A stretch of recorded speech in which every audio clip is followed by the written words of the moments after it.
dramatic development, perhaps the kind of development that points to something extremely fragile in the manner in which today China's polity is placed.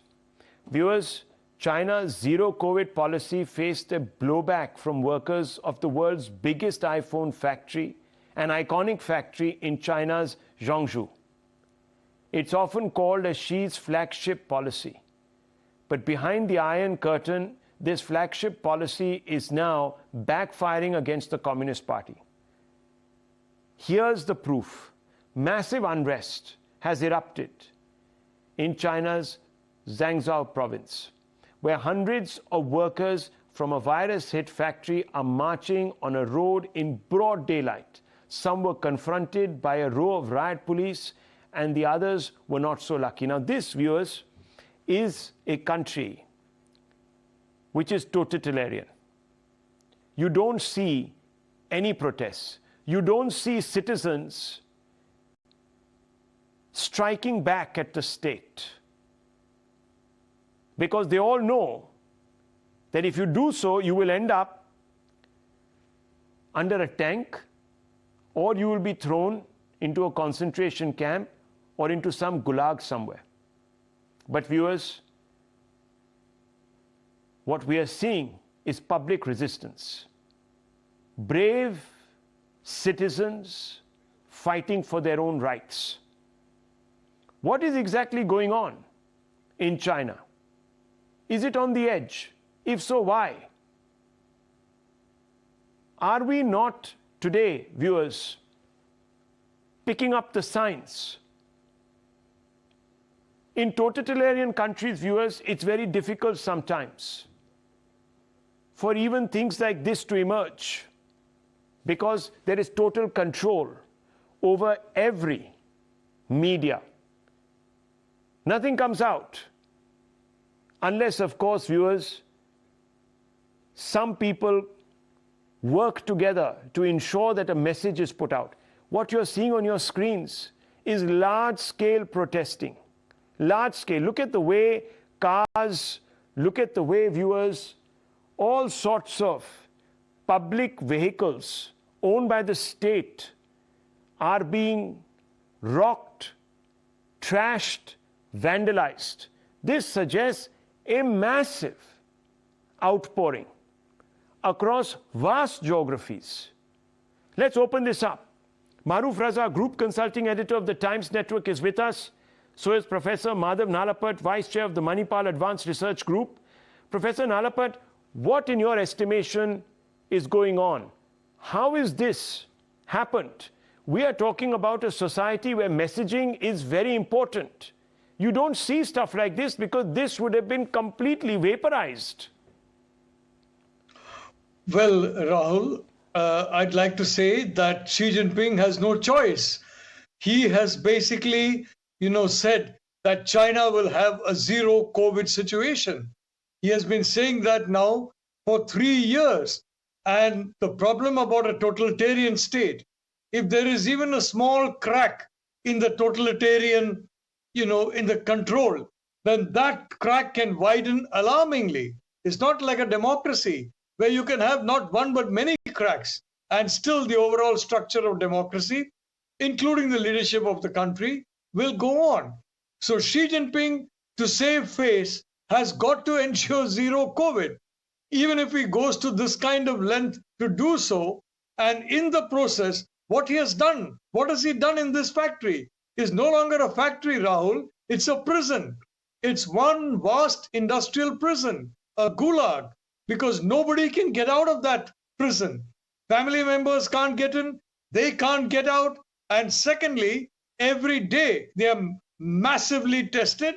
And what happens is, because of the lack of sanitation, because of the lack of living space, you have COVID positive people side by side with negative. More people are tested positive, and again, more people are subjected to draconian policies. Xi has got to save face. He has made it an article of faith in the efficiency of his regime that there will be zero COVID in China. There is no zero COVID in year 1, year 2, year 3. Okay. Nor will they be in year 4. So the man is stuck on basically a treadmill in which he has to keep going faster and faster because the electric motor is going faster and faster.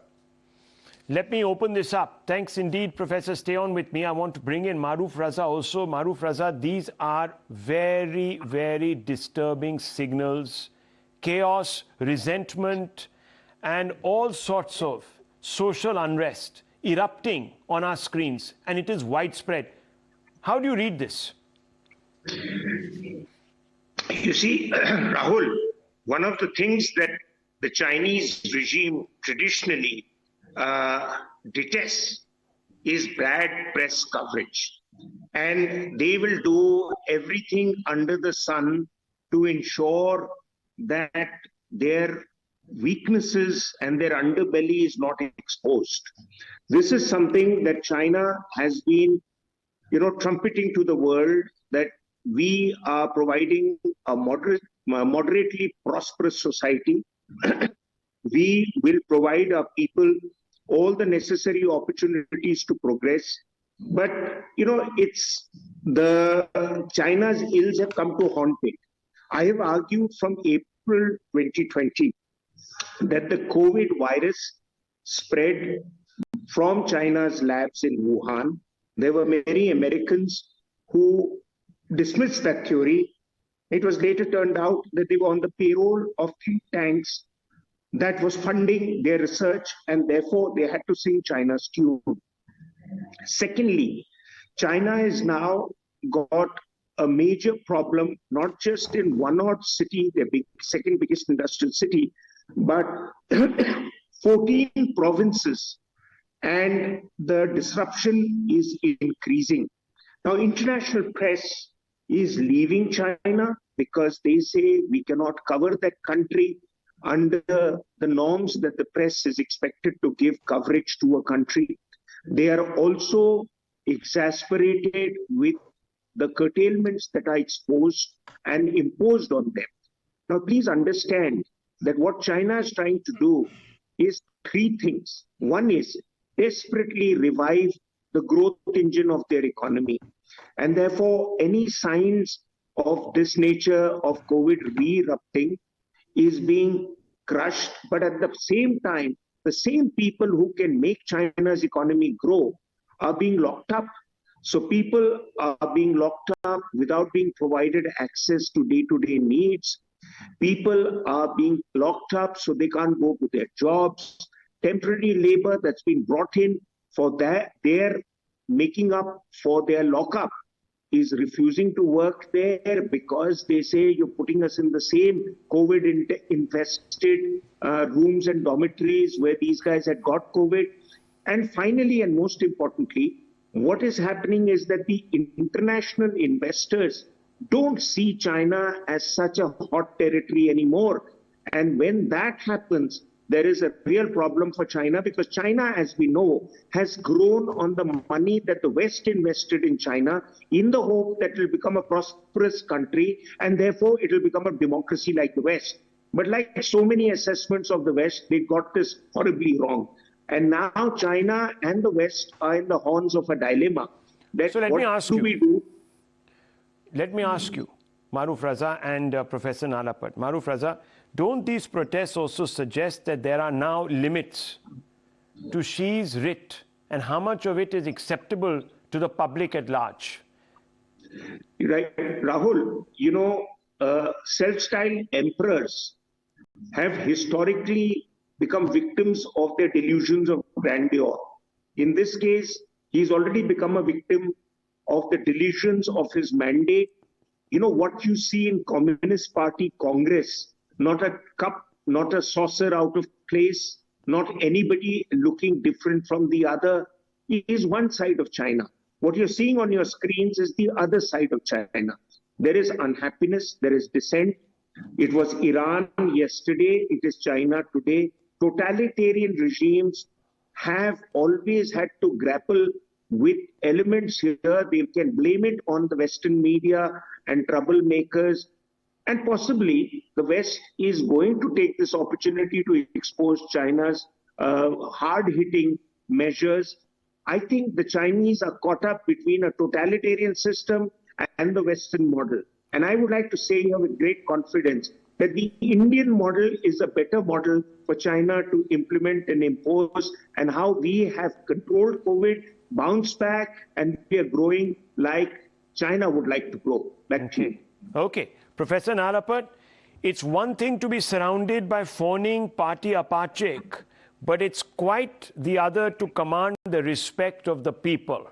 Are you seeing that faith being broken here in their leadership? Rahul, may I just point out the Communist Party of China has approximately 103 million members.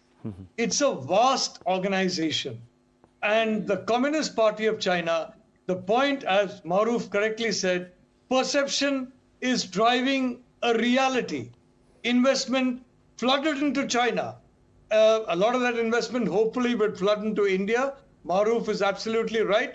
India under Narendra Modi is definitely, especially in Modi 2.0, is definitely transforming itself into being an effective absorber of that kind of investment. But the point is very, very simple.